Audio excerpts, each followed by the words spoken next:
बिस्मिल्लाहिर्रहमानिर्रहीम अस्सलामु अलैकुम रहमतुल्लाह। शहबाज हुकूमत की जानिब से ये जो 28 मई को छुट्टी का ऐलान किया गया, अब आपको समझ आ जानी चाहिए कि वो छुट्टी का ऐलान क्यों किया गया। छुट्टी का ऐलान करने का मकसद ये था कि उस दिन इमरान खान के मुकदमात लगे हुए थे और इमरान खान को उसमें रिलीफ़ मिलने वाला था, बहुत बड़ा रिलीफ़, क्योंकि सारे मुकदमात एक ही दिन में ख़त्म हो जाने थे। उसमें साइफ़र का केस भी लगा हुआ था, साइफ़र केस भी कंक्लूड हो जाना था। उस दिन निकाह वाला केस भी लगा हुआ था, वो भी फैसला हो जाना था। लेकिन एक दिन लेने का मकसद ये था कि मैनेज किया जाए। मैनेज नहीं हो रही थी चीज़ें इमरान खान के ख़िलाफ़, या जजेस नहीं मैनेज हो रहे थे, या कुछ ना कुछ ऐसा मामला चल रहा था। बहरहाल वो बाद में सामने आ गया कि ये सारा छुट्टी करने का, ड्रामा करने का मकसद ये था कि किसी तरह से इमरान खान को जो मिलने वाला रिलीफ़ है वो रोका जाए। अब साइफ़र केस आपको बताया कि वो 28 मई को उसकी समाअत होनी थी, कंक्लूड होना था, और हो सकता था कि उसी दिन ही फ़ैसला आ जाता, वो केस भी ख़त्म हो जाता। उधर से जो निकाह वाला केस है वो 28 के बजाय 29 पे चला गया, लेकिन 29 को जज को मैनेज किया गया, अदालत के अंदर शोर शराबा मचाया गया और इमरान खान को उस दिन भी रिलीफ ना मिला।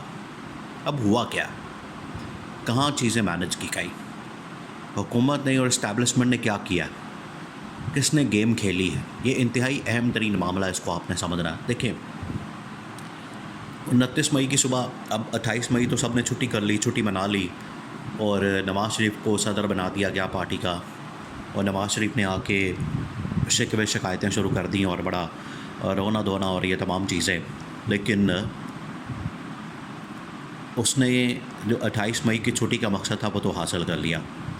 अब अगले दिन लग गया केस 29 मई को सुबह सवेरे, जो निकाह वाला केस है।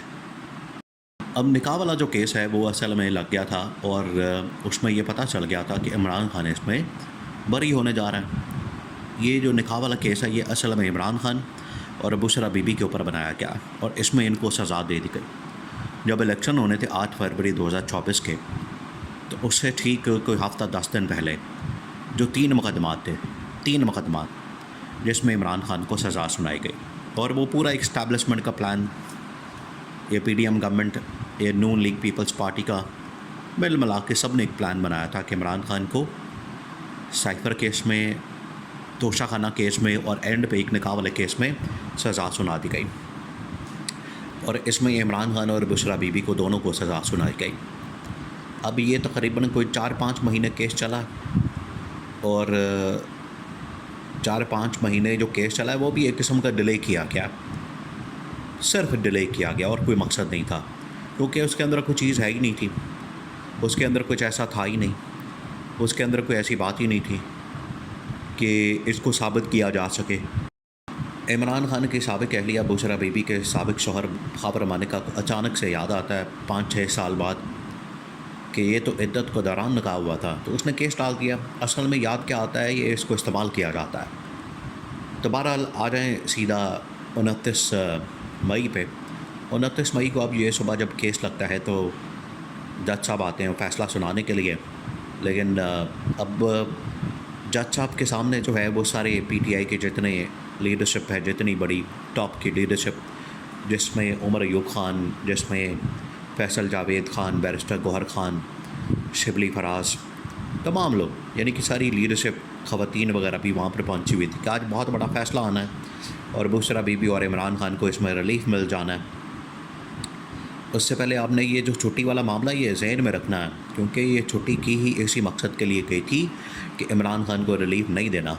अब ये इमरान खान के ख़िलाफ़ मुकदमा शुरू हुआ, तो वहाँ पर ख़ाबर मानिका ने क्या किया कि जज के ऊपर अदम एतमाद कर दिया। अब ये करने की देर थी कि वहाँ पर शोर मच गया, वहाँ पर कोहराम मच गया, वहाँ पर क़यामत मचा दी गई।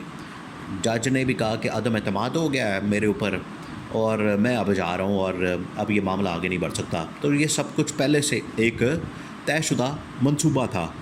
उस तयशुदा मंसूबे के तहत ही ख़ाबर मानिका ने अदम एतमाद किया जज के ऊपर, शाहरुख अर्जुमंद के ऊपर, जो जज हैं सेशन कोर्ट के, और जज ने बाद में फ़ैसला सुनाने से इनकार कर दिया। ये सब कुछ पहले से था। अब आपको समझ आना चाहिए कि जो 28 को फ़ैसला होना था वो क्यों शहबाज शरीफ ने गवर्नमेंट ने इसमें लोचा तला और इसमें जो छुट्टी है वो अनाउंस की ताकि एक दिन में इसको मैनेज किया जाए। और ये सेशन अदालत के जजेस को मैनेज करना कोई इतना बड़ा काम नहीं है, बड़ा मामूली सा काम होता है, ये बड़ी आसानी के साथ मैनेज हो जाते हैं। हाँ, लाहौर हाई कोर्ट का जज हो जो आजकल सिलसिला बन चुका है। अब इसने ख़त लिख दिया chief justice Islamabad high court को और वहाँ से मामला चले जाना है chief justice of Pakistan justice Qazi Faez Isa के सामने। आपको पता है कि काजी फ़ाइज़ ईसा आजकल इसके ऊपर बड़ा सख्त नोटिस ले रहे हैं और देख रहे हैं कि मामला किस तरफ जा रहे हैं अदालत के, अदलिया की आज़ादी के। अब इमरान खान के ऊपर जो सारे मुकदमात हैं उनकी हकीकत तो खुल गई है कि यहाँ तो सब कुछ मैनेज हो रहा है, यहाँ तो सारा मंसूबे के तहत चलाया जा रहा है। अब वहाँ पर एक वाक़या ज़रूर हुआ कि खबर मानिका के ऊपर लोगों ने चपेड़े मारी, वो जो वकला थे उन्होंने चपेड़े मारी, उन्होंने लातें मारी, उन्होंने घुसे मारे, उन्होंने ठुड्डे मारे। वो गुस्सा जो था क्योंकि केस का फ़ैसला आना था 29 की सुबह को, बहरहाल इसको डिले कर दिया गया। अब डिले करने का मकसद ये है कि किसी तरह से इमरान खान को इंसाफ ना मिले और इमरान खान इंसाफ के लिए दर बदर फिरता रहे, ये मकसद है।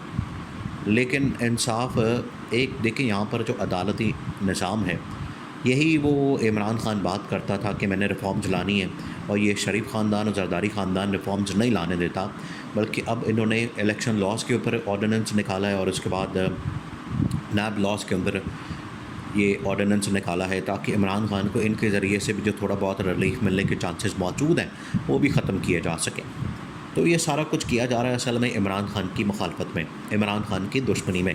पूरा मुल्क का निज़ाम इन्होंने उसका पट्टा बिठा दिया, तबाह बर्बाद कर दिया। और ये हुकूमत तो वैसे ही आपको पता है कि जिस किस्म के मसाइल हैं इस हुकूमत के, जिस किस्म की तबाही और बर्बादी है शहबाज शरीफ ने और इनके साथ वज़रा ने, इनके साथ लोगों ने फेरी है, मुल्क को तबाह बर्बाद कर दिया है, मुल्क को एक स्टेज पर लाकर खड़ा कर दिया है कि तबाही और बर्बादी अब नज़र आ रही है। तो अब चीज़ें जा रही हैं आखिरकार इस हुकूमत के ख़ात्मे की तरफ। और chief justice of Pakistan justice Qazi Faez Isa वो इस बारे में पहले बड़े सेंसिटिव हैं, हसास हैं कि एक तो अदलिया की आज़ादी हमने यकीनी बनानी है, दूसरा ये कि ये जो अब केसेस मुकदमात मनगढ़ंत किस्म के खुल रहे हैं उसमें तो इमरान खान का रिलीफ बनता है और इमरान खान के तमाम मुकदमात ख़त्म किए जाएँ, अदरवाइज़ ये फिर अदालत का निज़ाम बंद कर दें, बेहतर यही है। ये अब जजेस ने भी जिस तरीके से इमरान खान के हक़ में बात की है, काजी फ़ाइज़ ईसा के ऊपर प्रेशर डाला है। अब काजी फ़ाइज़ ईसा क्योंकि अब रिटायरमेंट तो इनकी होने वाली है, एक्सटेंशन तो मिलनी कोई नहीं, काजी फ़ाइज़ ईसा जाते जाते अगर ये काम कर दें, इमरान खान के तमाम मुकदमात उड़ा दें, तो ये निज़ाम इंसाफ के ऊपर, अदलिया के ऊपर और उस कौम के ऊपर बहुत बड़ा एहसान होगा।